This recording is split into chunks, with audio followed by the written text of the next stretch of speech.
Can you please take your seats? We are ready to start.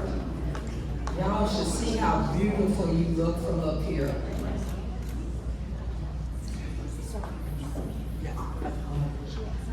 Wow. I'm so glad to be with you all tonight. How we doing, Arkansas?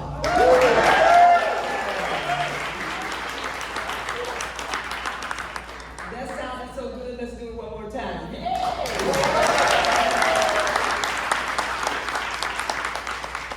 So now, a quick housekeeping note. If you have a note card with a question, please pass it to the end of your row and hold it up to have one of our volunteers come retrieve it.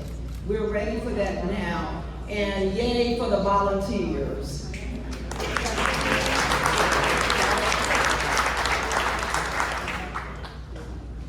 Tonight is a night that has been months in the making. I want to thank all of you for joining us in the midst of all of the chaos we see happening at the national level. Staying informed has never been more important. And tonight, we will give you knowledge from one of our nation's foremost experts to help you advocate for yourselves and for a better future for Arkansas.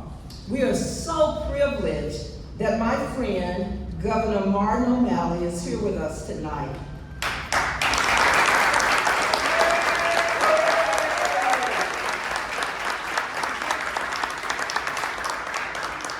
And the great part is when I called him many months ago, I only had to ask him once. And Governor O'Malley was on a plane to the Clinton National Airport. We are so thrilled. Now, first, I am also honored to introduce one of my mentors and dear friends. When I think of servant leadership in our state, he's almost always the first person that comes to mind. I want to read you something that he said to USA Today about the legacy that he hoped to leave behind in politics. There are a lot of specific things that I'm proud of, but as I've said before, if you want to talk about a legacy, I hope we've created in the minds of a majority of our people. It's a sense of what I call swagger. Now, if you don't already know, this former Arkansas governor can brag about a whole lot of things. He underpromised and over-delivered as the most popular governor in the country. He slashed our grocery tax to almost nothing. He won every single county in the state in his election to serve in the People's House. And yes, indeed, I would say he still has swagger. In this moment, perhaps most notably, Governor Mike Beebe didn't just pass the most forward-looking version of Medicaid expansion anywhere in the country, but he did that with bipartisan support. And in this world today, ooh, that's big. That's what we should.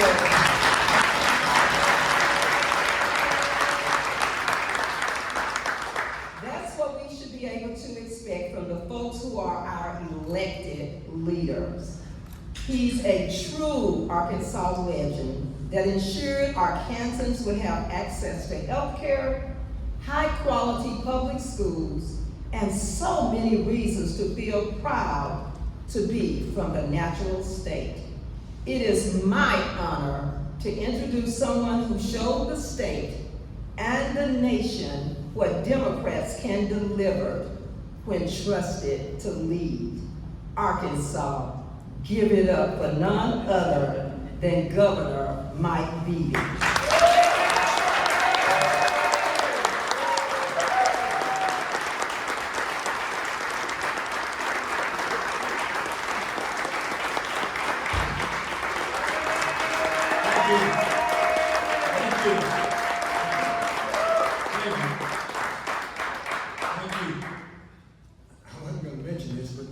She left it hanging, so I got to respond. I said I didn't want a Texas swagger. I didn't want an arrogant Texas swagger. But I said, I'd like our people to feel the self-confidence. If they know they can do anything, they can meet any challenge, they can meet any obstacle, and have the self-confidence and the swagger, if you will, to be able to solve those problems and get it done. Which leads me to the next thing about swagger. And it concerns our guest speaker tonight, who's a good friend of mine and who I had the privilege to serve with for 8 years. He was the governor of Maryland for the same 8 years I was governor here. You all may remember, and I think they've changed the way they do rankings now, but we climbed from something like 42nd or 44th in the nation in public education to ultimately 10th, then 8th, and when I left office we were 5th. 5th in America.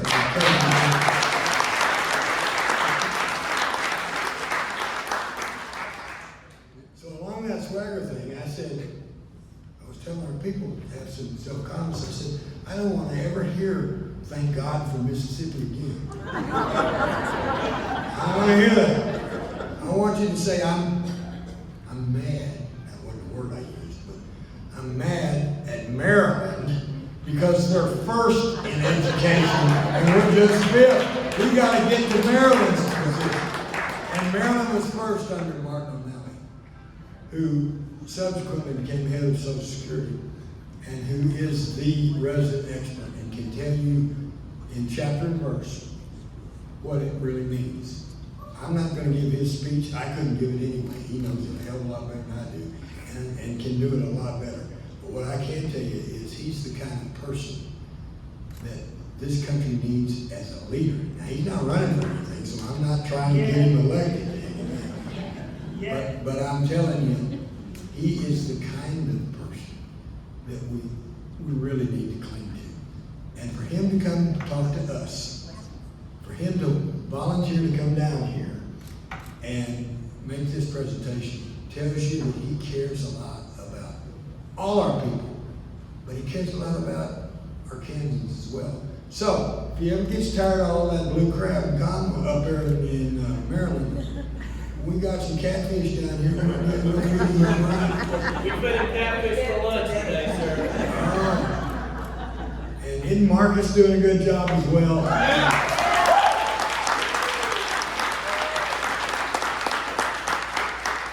So this is a town hall for you to interchange, ask questions, or raise cane if you want to. He can handle it. He can handle it. He's had tough issues confronted him as a leader all his life. And he'll tell you the truth. He may not tell you what you want to hear, but he will tell you the truth. You talk about a guy that can under-promise and over-deliver. He knows how to do it. Ladies and gentlemen, help give an Arkansas welcome to my friend, Governor Martin O'Malley.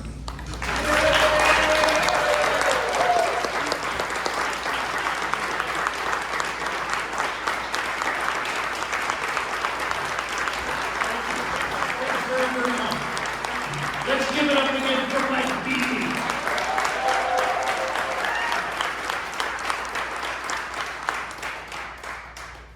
Governor, thank you. It's awesome to see you again. And I'll tell you, I don't think I felt closer to or greater affinity with any governor during my years as governor than I do with your governor. Because he's the sort of person that brings people together to get things done. And isn't really that's what we want in an executive leader?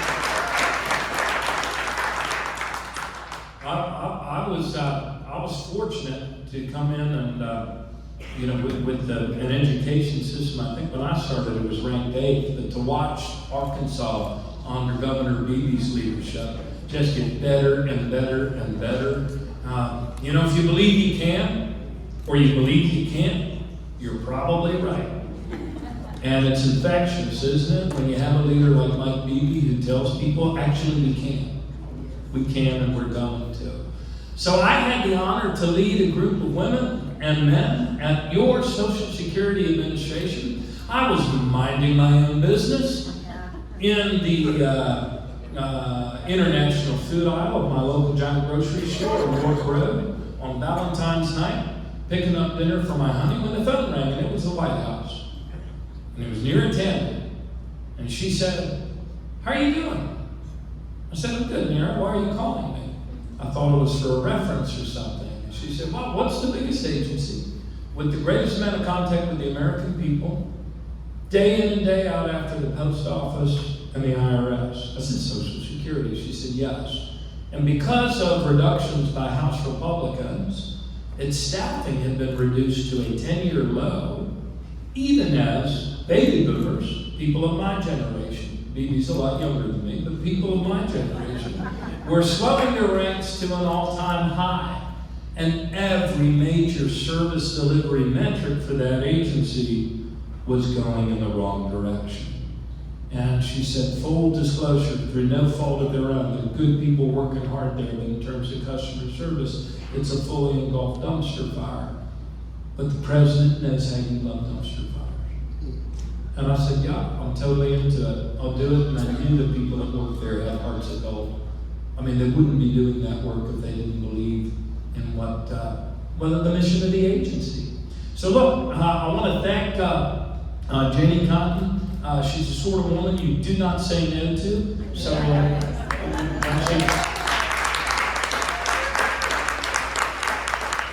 I'm from Baltimore now. I hear the voice of an alpha female who's a Delta sorority sister. When I heard that voice, it was just easier to submit and say yes. And Colonel, thank you for leading this party right now. We really need your attendance and stuff around. So look, this is what I thought we'd do. I want to blow up some of the big myths about Social Security that have been pushed on it, because make no mistake, they've come at it with a vengeance. I didn't think I'd still be doing town halls on Social Security as the ex-commissioner, but they have come at it with such speed, unleashing the Doge team and Elon Musk, telling a lot of big lies. I truly believe, as President Biden said in his first talk as a fully restored citizen, which is the highest rank in the Republic, he said, "You're trying to wreck its reputation and wreck its customer service. So after turning enough of us against it, then they can rob it." And so that's what's afoot here. But here's the good news. When they go too far too fast, because this is such a popular agency and program, when the democracy roars back by calling their congresspeople and their senators and tell them, hands off Social Security, I earn that benefit, they sometimes back off. Not all the time, sometimes back off. So I want to equip you with go back one. I'm not ready for the slides yet. I want to equip you with the truth, so that you can return to your own tables of democracy and defend this program. How many of you have friends, or how many of you say to yourselves, I just can't watch television news anymore, I gotta limit my intake, right? Okay. That's an understandable response for our own emotional and mental health. But what we really need to be able to do is engage with the truth, encourage our own neighbors to return to the table of democracy. So I want to equip you with some of the responses, and if I go too fast, that's my leadership website, which also has these same plain language rebuttals, refutations. The truth can defend herself, but she needs to be stated first. So that you can go home, or at Thanksgiving dinner, you can engage with your brother-in-law, who only watches the Fox. And you can blow up some of these big myths too.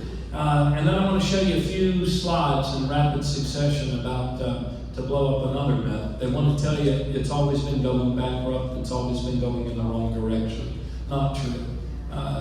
Nothing convinced me more in any service I've been able to do than that our government actually can work than to watch these men and women sprint up a downward moving escalator, even with their big workload. So I want to show you some of their work because they're under siege right now.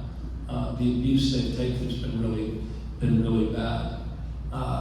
So let me begin. Let's take our minds to a higher plateau first. No, go back. Michael, go back. I'll say. Michael, you don't have to read my mind. I'm just kidding. I'll go. She disarmed me with my clicker, so I have to go. So when you hear that sound.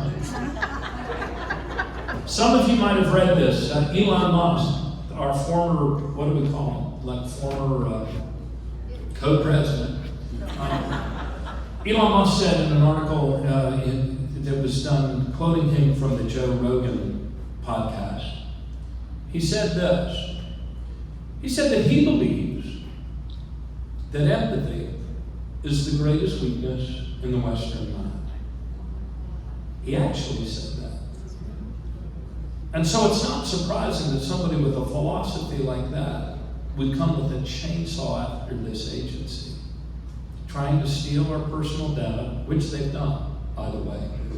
Made a complete copy of the Newman database, put it in their own private cloud. The big lies about waste, fraud, and abuse, and you know, the truth is, I think Elon Musk thinks that people that are too old to work or have a disability and can't work, I think he thinks that definition, elderly and disabled, are the waste. And an agency that supports them is an agency that needs to be reduced or eliminated. But you and I believe differently, don't we?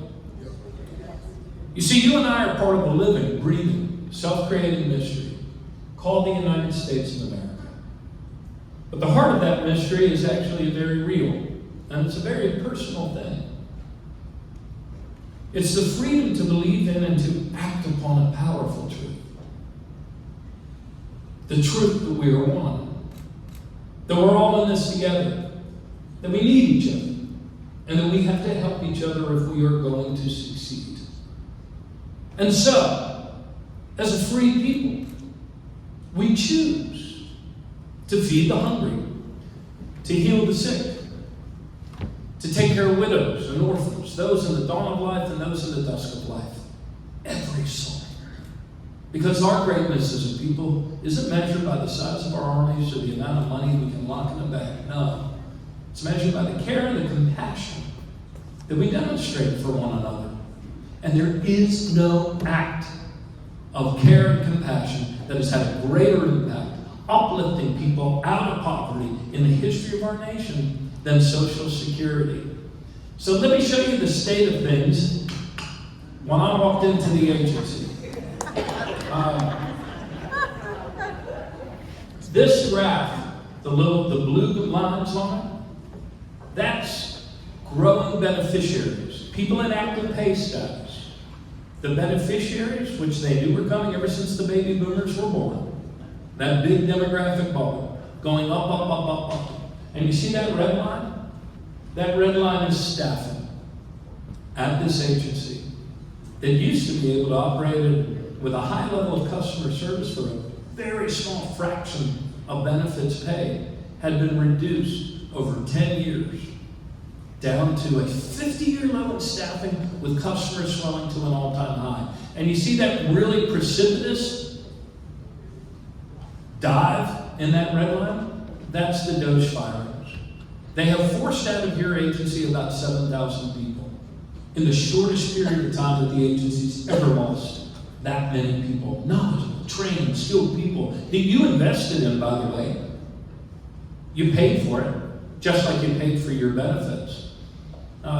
Once they got rid of an acting commissioner, she refused to open up your data to the Doge team. She'd rather quit and resign than do that because she knew it was illegal. They replaced her with a public commissioner who not only did that, but brought in some of the highest performers said, "You're fired today for cause. Put your stuff in a cardboard box. Tell your other 80 people they're fired today too." Brought in another A+ player, woman who career civil servant, headed the Office of Civil Rights, Equal Opportunity. You know where this is going, right? They told her, "You and your 163 people are fired today. Put your stuff in a cardboard box. Get out."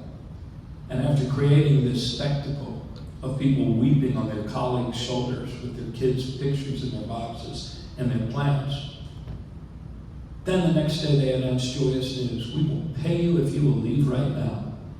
If you're retirement eligible, we'll pay you for the whole rest of the year not to show up to work tomorrow.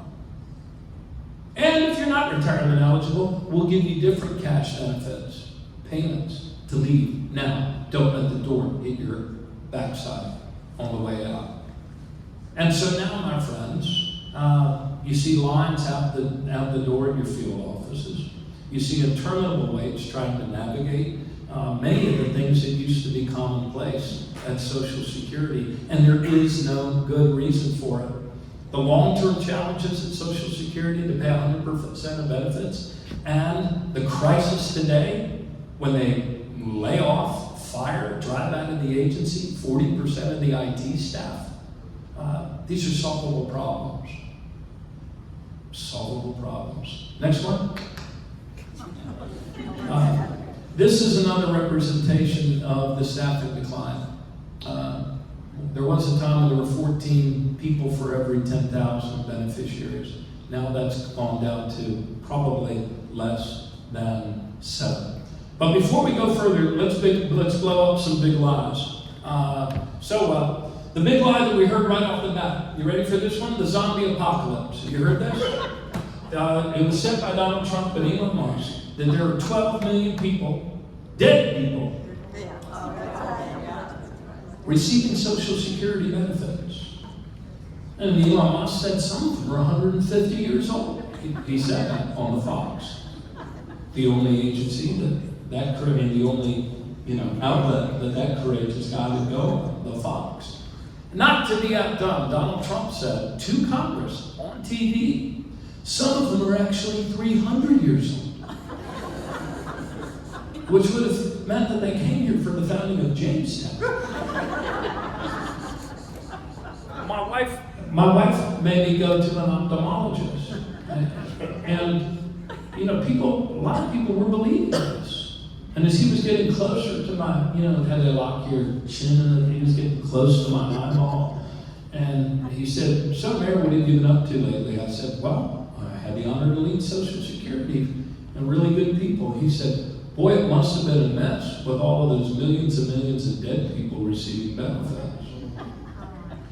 So there are people that believe that. It's part of the effort to wreck its reputation, just like its effort to wreck the customer service. You should know that Social Security gets notified immediately, electronically. What did I do? Hold it up higher.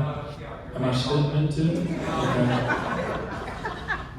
Social Security is automatically, electronically, instantaneously notified whenever the Arkansas Department of Vital Statistics, or whatever your office is, our health department gets a death notice.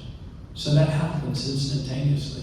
Also, Medicare notifies Social Security electronically if somebody stops billing Medicare when they're over a certain age. Could be a miracle, but that's another fail-safe that we have. And every year, the OI, the Inspector General's office, before they eliminated the Inspector General's all three-year government, would do an audit, and they always looked at this issue. And on my website, I printed a hyperlink to it. They found instances of 7,000 people. 7,000. And most of them were unavoidable, because if they passed during the week that their payment was going through, you couldn't stop something like that. And we get it back in probate.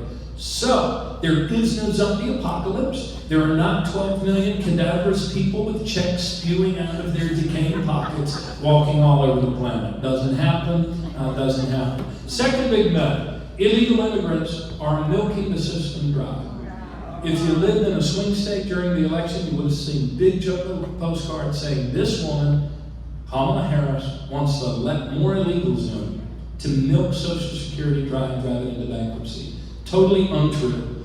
Illegal immigrants, so-called, people working out here outside of legal status, are prohibited from receiving any Social Security benefits. But they contribute $26 billion a year to the rest of us, of which they'll never see a dime, and they get no credit to even earn their way into the program. So illegal immigrants do not receive Social Security benefits. Next big lie. Social Security is wasteful and bloated. The hiring ratchet only turns one way, and that's more staff. Well, you've seen that part's not true. Here's another aspect of it, which is that it's grossly inefficient. All those lazy federal workers are grossly inefficient, you know? But the truth is this. Social Security, contrary to the way Donald Trump and his ilk talk about it, is not some big piggy bank that they're looking to break into, not a big giant ATM. It's an insurance company. And we all pay our whole lives into that insurance company to be insured against, God forbid, a disability that would prevent us from working, or dying in poverty in our golden years. When Social Security operated at a high level of customer service, their overhead was 1.2% to benefits paid. If you compare that to Allstate Insurance, their overhead is 19%. Liberty Mutual, Liberty is 23%. So if Congress would allow them to return to that 1.2%, they could pretty quickly, over the course of a few years, solve that customer service challenge. And so tell your brother-in-law who only watches the Fox that Social Security is the most efficient insurance corporation in the free world. Next one. These cats measured a lot. I told Governor Beebe I never had so much fun working with a group of people, highly skilled and professional, senior executive service. Most of them have been wiped out or forced out of the agency or quit in disgust. Or recently there was news that their chief data officer became a whistleblower and was effectively forced out of the agency for blowing the whistle on this big theft of data. But they keep a lot of data, not only on our earnings records, but also on their own productivity. You can see the 2 years prior to when DOGE came in were the two biggest upticks in productivity. So Mike, this is what we did when we got there. Announced within 30 days, we're gonna have a regimen called Security Stat. No more silos, no more memos snaking through the program.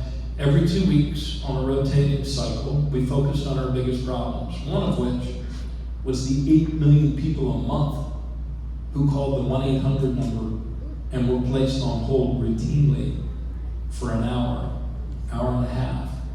And one of my few conversations with President Biden, I said to him, I've knocked on a lot of doors, I've made a lot of tough decisions. I've pissed off a lot of people, but never 8 million a month. And sir, we're not gonna do it anymore come September. So we created a cadence of every 2 weeks, every 2 weeks, every 2 weeks. And hold it up. Place it higher on the microphone. Gotcha. I used to be in a band, it's hard to tell. So we would meet for one blessed hour in that room, the security staff room, and then we would adjourn, next slide, and we go across the hall to, guess which room? A follow-up room. And we talk about the things that we agreed to do in the other room, where, by the way, go back one slide. We would allow invited to attend virtually all 120 of the senior executive service people in the agency. We invited our overlords from OMB to listen virtually, and we also invited the staff of both houses of Congress, Democrat, Republican staffers, to be able to attend and see how you were doing what you were doing. Senator from Louisiana, Cassidy, thank you, asked me in confirmation, how quickly can you turn around the true numbers of what the 7-year trends did on service delivery and what it is on a year-to-date basis? And I told him 60 days. And he said, scoffed. but I knew how that they kept track of data. And so we did. Keep going. Keep going. Keep going. So, these are the 1,211 field offices all across America. We went to the international colors of good to bad in terms of customer satisfaction. This is an aggregate one, but we did the same thing with regard to other things as well. Next one. This is that 1-800 number. In January, it was at 42.5 minutes.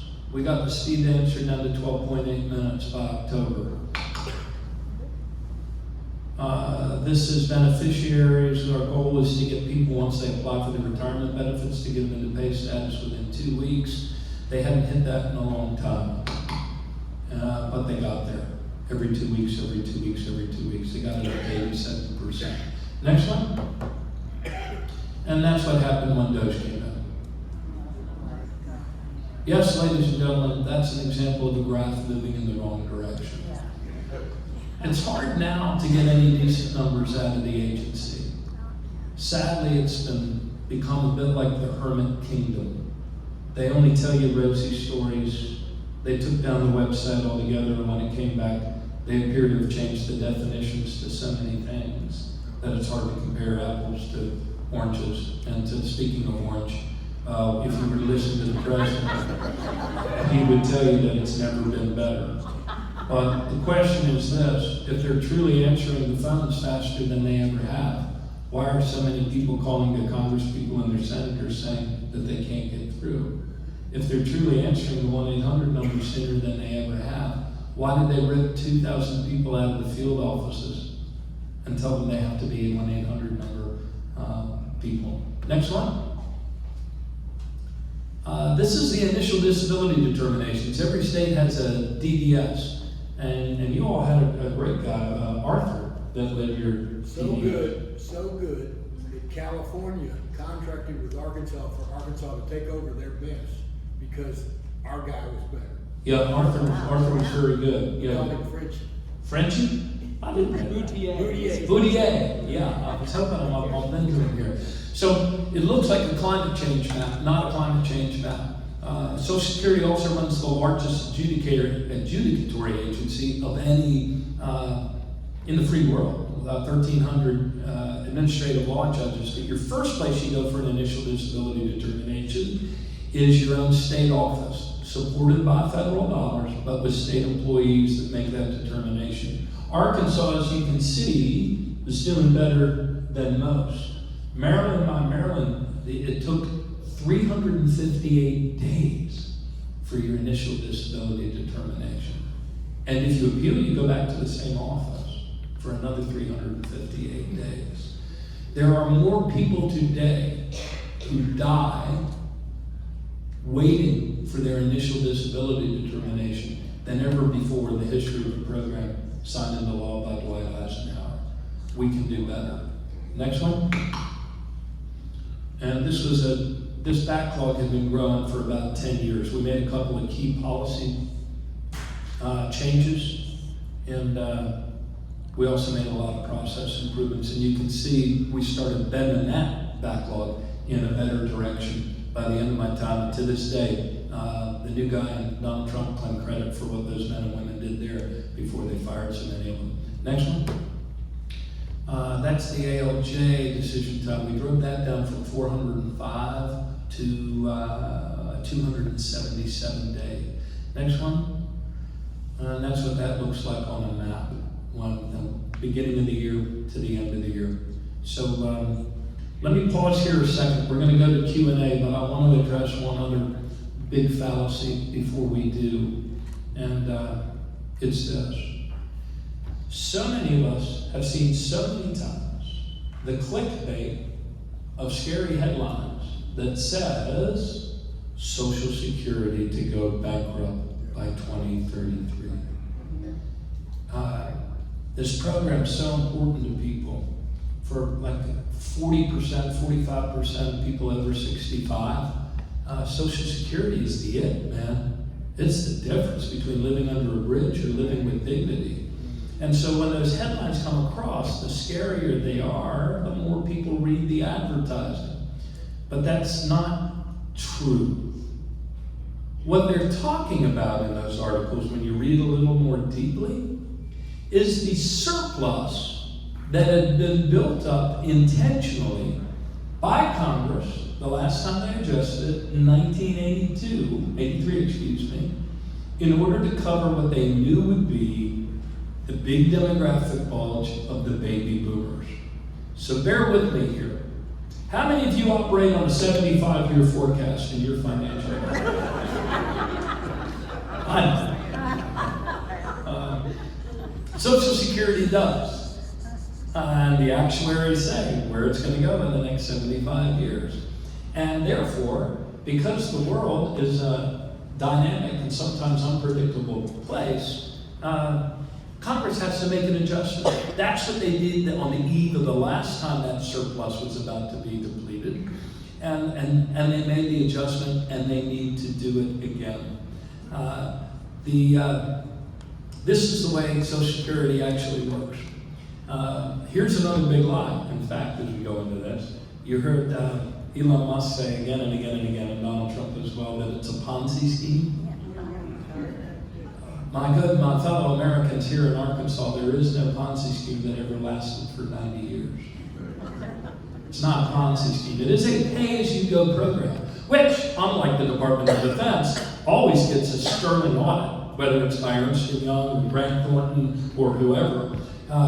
And this is the way it works. Here, obviously, Americans working in the economy paid in $1.3 trillion.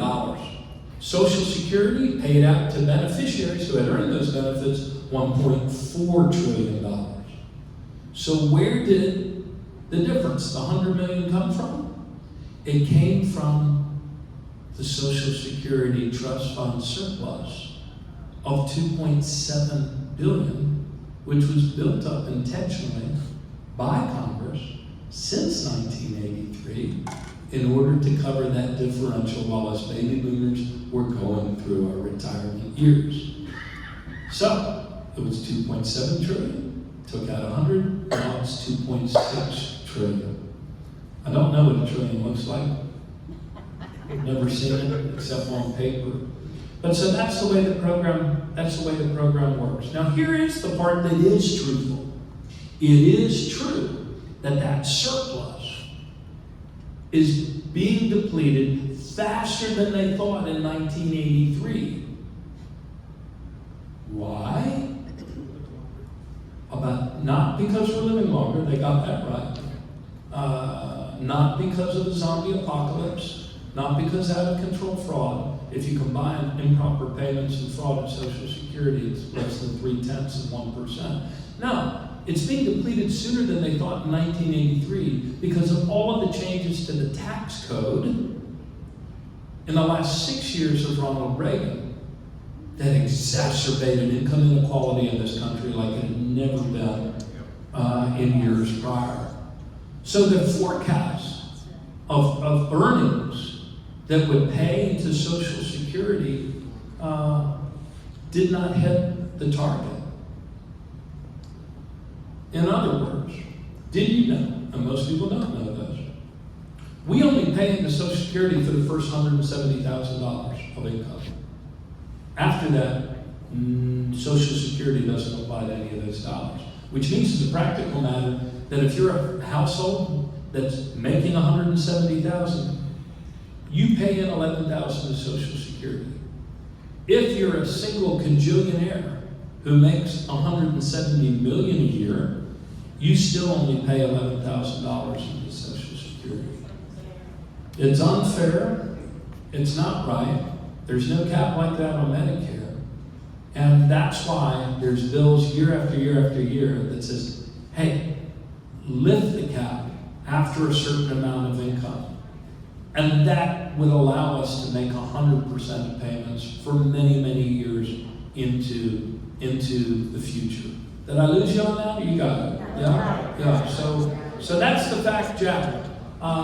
Let me wrap up here so we can go to Q&A because you probably have other things on your mind as well. Next slide. This is Secretary of Treasury Besser one of the things in that big, beautiful bill for billionaires that they slipped in was sort of an innocuous thing like baby bonds. They said they're going to give, I think he calls them Trump accounts to every new baby born, but that it has to be invested on the stock market. And this guy actually said the silent part out loud when he said, this is our backdoor way of privatizing Social Security. Next one. This was the whistleblower I mentioned. Largest theft in United States federal government history was the copying of all of our data, personal data, into the Numenum and putting it in their own private cloud that only they can access. There was none of the requirements of a dozen federal statutes were required. No risk assessment, no fraud assessment, fraud risk, privacy risk. They just took it. And the whistleblower blew the whistle and then left the agency. And it wasn't just any whistleblower. He was the chief data officer of one of the two agencies that has our personal data. The other one's the IRS. Next one. So this month they say that they are going to stop issuing paper checks to the less than 1% of recipients who receive their benefits that they've earned, their money, by way of paper checks. Who are some of these folks? Well, they're people that live in rural areas of Arkansas where perhaps you can't get to a bank easily. There are people who live in the centers, cities of our nation's great cities in Baltimore where banks don't go and don't set up shop. So people have to take 4 buses to get to a bank. And so it's roughly somewhere between 500,000 and 700,000 people, as I recall. The agency currently won't say exactly how many people. But they say they're no longer sending out paper checks this month, so this will be the biggest interruption of benefits in the history of the 90-year history of the program. So that's kind of my update to you. I want to underscore this hopeful fact, if I can, because none of this is terribly pretty. But this is the most popular program in the United States. Democrats, Republicans, independents. 80% of us believe that Social Security should be strengthened for the long-term future. That wealthy people should not enjoy a big tax break and a windfall not to pay in over a certain amount. And they also believe, and rightly so, that in order to access their benefits, they should have these staffing cuts restored to their agency. That's what this fight is really about in Washington right now. That's what this fight is about. They're the guys that are shutting down government. They're shutting it down with longer lines. They're shutting it down by paying people your money to quit and leave. And I believe that the Democrats are right. They should not vote for any further budgets without a commitment that they'll restore the cuts.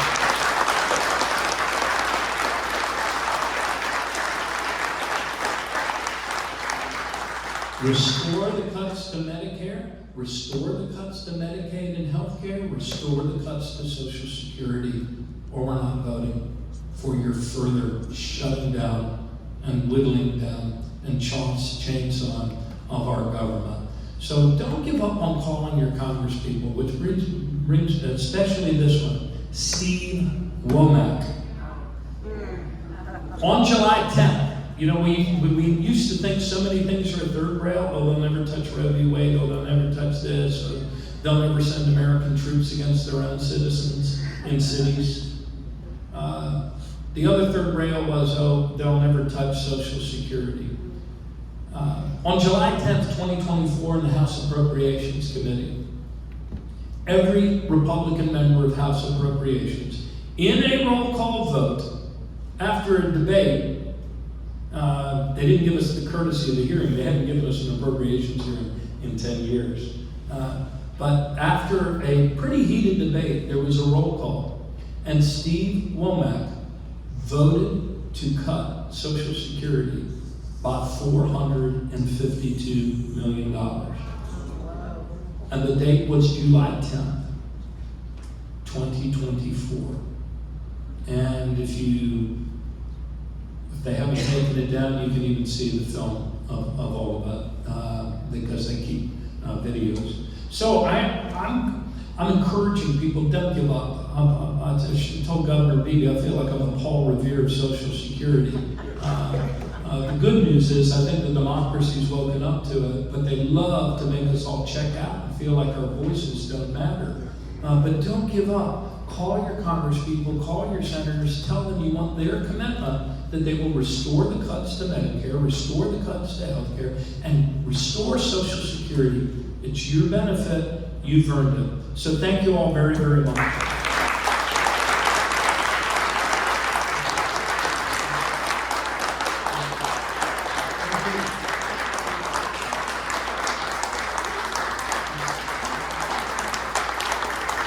you. I'm going to give this a minute.